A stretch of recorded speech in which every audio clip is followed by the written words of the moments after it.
Hi guys, it's Roo here from Prepare Camping.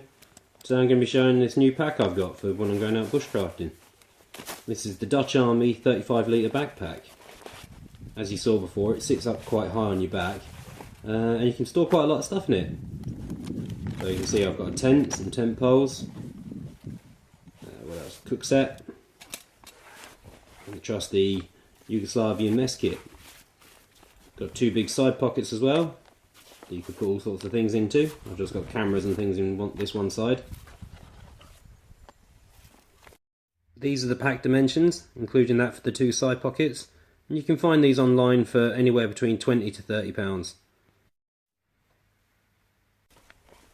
Now under the lid here you've got these little bits you can store stuff. There's a foam pad in the back you could easily put a water bladder in, and the main pack is split into three sections. Side pockets, there's a gap down the side of each one, so you can put hatchets or trekking poles down there, no problem.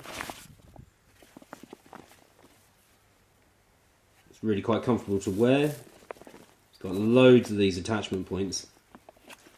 So you've got two rows, top and bottom, and you've got another one up on the lid as well. Really good grab handle there as well. It's a solid bit of kit.